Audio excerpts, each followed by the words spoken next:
किसान भाइयों, आज जो है हम फील्ड में निकले हुए थे। जो है आज एक किसान मिल गए हैं और युवा किसान हैं और बहुत अच्छी तरह से जो है खेती करते हैं। धान की भी खेती कर लेते हैं, आलू की खेती कर लेते हैं, सरसों की खेती कर लेते हैं। तो सबसे पहले जो इनका परिचय करवाते हैं और इनसे जो है गेहूं की खेती के बारे में कुछ जानते हैं कि गेहूं की खेती कैसे करते हैं, क्या पैदावारी पाते हैं और इनका जो फसल है गेहूं का कितना अच्छी तरह से विकास किया हुआ आपको दिखाएंगे। तो सर जी, अपना परिचय दीजिए और अपने गेहूं की खेती के बारे में थोड़ा बताइए। सर, मेरा नाम विनोद सिंह है। ग्राम पोस्ट एथुआखोट, थाना सहजनवा, जिला गोरखपुर के निवासी हैं। यही जो है 1.5 बीघा खेती है और इसमें श्री राम 303 गेहूं का बीज लिए हैं अपने गांव की दुकान से।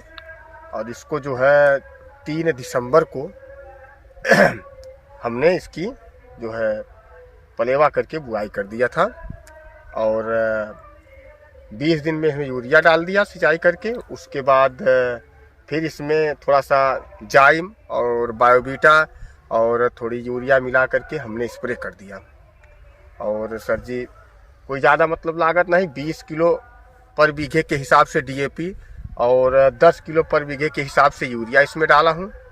और लगभग यही आज 15 दिन हो गए यूरिया डाले पहले चक्कर में और लगभग 10 दिन बाद और इसमें 10 किलो बीघे के हिसाब से यूरिया डालेंगे।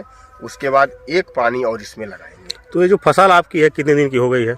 ये फसल सर जी लगभग 35 से 40 दिन की हो गई है। मतलब 40 दिन की जो है हो गई। ये 40 दिन की फसल है। एक चीज देख रहे हैं कि आपके फसल में जो है खरपतवार नहीं दिख रहे हैं। सर, इसमें एक हमको पैकेट में एक पाउडर दिए थे जिसका नाम एफिनिटी था, उसी का हमने स्प्रे किया था इसमें, केवल वही पाउडर। मतलब इसमें गेहूं का मामा नहीं था, केवल चौड़ी पत्ती के इसका केवल मतलब चौड़ी खरपतवार पत्ती थी। तो देख रहे हैं खरपतवार नहीं है। थोड़ा सा आगे बढ़कर थोड़ा दिखाइए अपनी फसल जो है।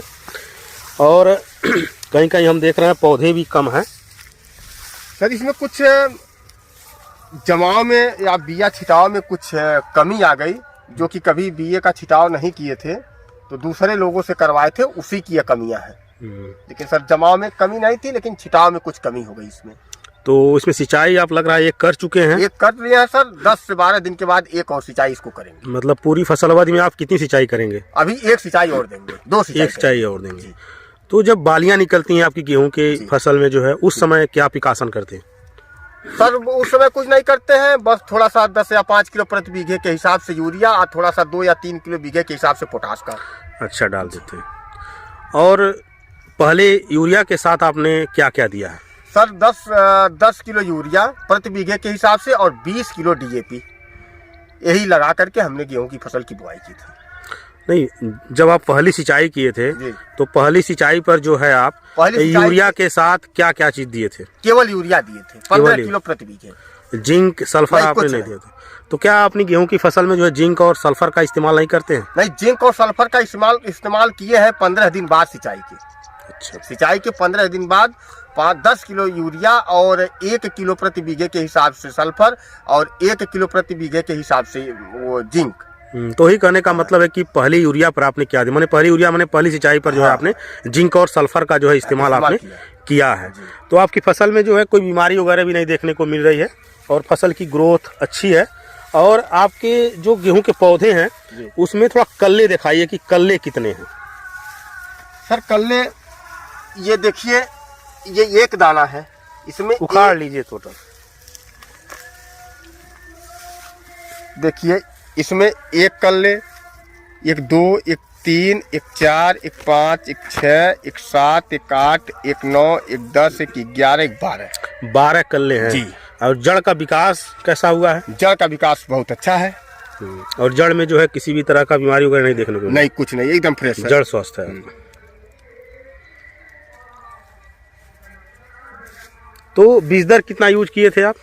इसको बोले थे 16 किलो बीघा, लेकिन हम डाले थे 14 किलो। अच्छा, मतलब 14 किलो बीघा आपने डाले थे। चूंकि 3 बीघा का जो है हमारे वहाँ एकड़ होता है तो 42 किलोग्राम प्रति एकड़ जो है आपने बीज डाला था इसमें जो है। और बुआई के समय आप डीएपी दिए थे और 10 किलो यूरिया दिए थे। तो क्या पैदावारी जो है श्रीराम 303 से आप काट लेते हैं? श्रीराम 303 से बहुत सहमत है और 6, 6.5, 7 के आसपास चला जाता है बीघा। मतलब देखा जाए तो 19 से 20 कुंतल प्रति एकड़ जो है पैदावारी श्रीराम 303 से मिल जाती है। सर तो ये जितना लगाए हैं केवल 2 बीघे दूसरा गेहूं लगाए हैं, नहीं तो हमेशा नया सीड श्रीराम 303 ही हम लगाते हैं। तो आपके जो गेहूं के पौधे हैं इसमें जो है 12 कल्ले मिले हैं, तो क्या अभी आगे भी इसमें फुटाव देखने को मिलेगा? अभी सर एक सिंचाई देंगे तो 1-2 कल्ले और इसमें से निकलेंगे, जैसे ये निकल रहा है सबसे पीछे निकला है। तो क्या ये ग्रोथ करके जो है पूरी हाइट मेंटेन कर लेगा? थोड़ी बाली इसकी छोटी होगी। अच्छा, मतलब जो आपके कल्ले अच्छे से मेंटेन हो चुके हैं उसकी अपेक्षा इसकी बाली थोड़ी छोटी होगी। तो हमारे एरिया में हम देखते हैं कि गेहूं की खेती ज्यादा होती है, तो गेहूं में समस्याओं की बात करें तो क्या कोई समस्याएं भी इसमें आती हैं? हाँ समस्याएं आती हैं सर, इसमें बाली पत्ते पीलापन होने लगते हैं। अच्छा हाँ, पत्ते तो पीला होने लगते पीलापन क्या कोई रस्ट बीमारी लग जाती है क्या गेहूं के पौधे में?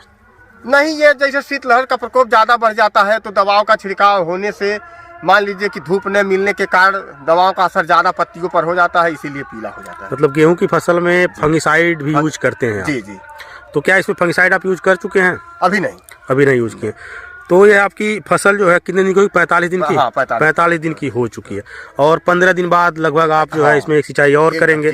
तो क्या है उसके बाद आप सिंचाई नहीं करेंगे अपनी? नहीं, बिल्कुल नहीं। तो किसान कुछ बताते हैं हमारे एरिया में कि जब बालियां निकल जाती है हमारी गेहूं की फसल में जो है उस समय सिंचाई नहीं करनी चाहिए, क्या कारण होता है कि ऐसा कहते हैं? सर सिंचाई इसलिए हम नहीं करते हैं कि हम लोगों के वहाँ जो है ये खेत जो है पूर्ण रूप से समतल नहीं है। अच्छा। और पानी अगर चलाएंगे तो कहीं जाएगा, कहीं नहीं जा पहुँच पाएगा। और दिक्कत यह है कि मान लीजिए अगर बाली ले चुकी है फसल और उस पर सिंचाई कर दें तो हवा अगर बह जाएगा तो फसल गिरने का डर रहता है, इसीलिए हम लोग उसके बाद सिंचाई नहीं करते हैं जब बाली ले लेती है फसल। तो मान लीजिए बाली निकलने के बाद सिंचाई नहीं करेंगे, अगर खेत में नमी की कमी हो गई तो दाने उतने मोटे नहीं होंगे जितना आप चाहते हैं, तो क्या पैदावारी प्रभावित होगी? तो सर मान के चलिए कि 50-60 किलो प्रति बीघा जो है कम हो जाएगा। उन्हें 50 से 60 किलोग्राम जो है प्रति बीघा कम हो जाएगा, मतलब उत्पादन जो है कम देखने को मिलेगा। तो पैदावारी आप अच्छी काट लेते हैं श्रीराम 303 से। और किसी बीज के बारे में बताइए जिसका आप खेती करते हैं? जी, इसके पहले इसमें लगाए थे कणवंदना। अच्छा। कणवंदना श्रीराम 303 के लक्ष्य के हिसाब से नहीं था क्योंकि इस खेत में एक ही फसल लगाते हैं, केवल गेहूं की। अच्छा। बाकी अब खेत खाली रहता है, तो इस हिसाब से फसल नहीं है कणवंदना हमारे हिसाब से, जो जिस स्तर से हम खेती किए थे। लेकिन फिलहाल अब लोग कहते हैं कि कणवंदना की फसल भी बहुत अच्छी रहती है। मतलब आप संतुष्ट नहीं रहे? संतुष्ट नहीं है, संतुष्ट है श्रीराम 303 से और 2967 से। अच्छा, 2967 की भी आप खेती करते हैं। और एक गेहूं बीज होता है 343, उसके बारे में थोड़ा बताइए। सर 343 कभी लगाए नहीं। कभी लगाए नहीं। तो कणवंदना से पैदावारी नहीं मिल पाई? अच्छा, फसल की ग्रोथ भी उतनी अच्छी नहीं देखने को देखी, और जो कि इससे अधिक उसमें लागत लगाए थे। अच्छा। तो पैदावारी हमको 5 कुंटल आया था बीघा। मतलब 15 कुंटल एकड़ जो है आपको पैदावारी कणवंदना से जो है मिली थी। और इसको श्रीराम 303 को कभी भी लगाए किसी भी मौसम में, मान लीजिए कभी कभी प्रभावित हो जाती हैं फसलें, लेकिन तो भी 6 कुंटल के आसपास से नीचे नहीं मिला। अच्छा, श्रीराम 303 से जो है अच्छी पैदावारी आपको मिल जाती है।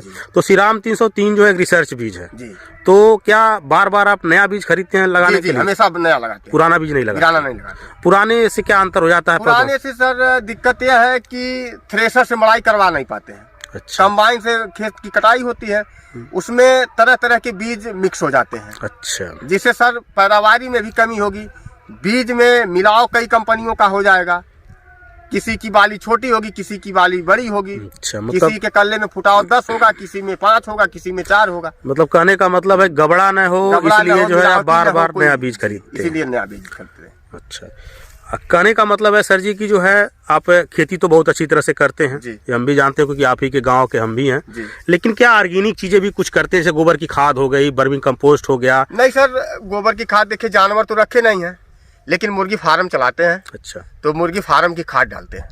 अच्छा, मुर्गी फार्म की जो खाद डालते हैं, तो मुर्गी के फार्म की जो खाद होती है उसका रिजल्ट कैसा मिलता है?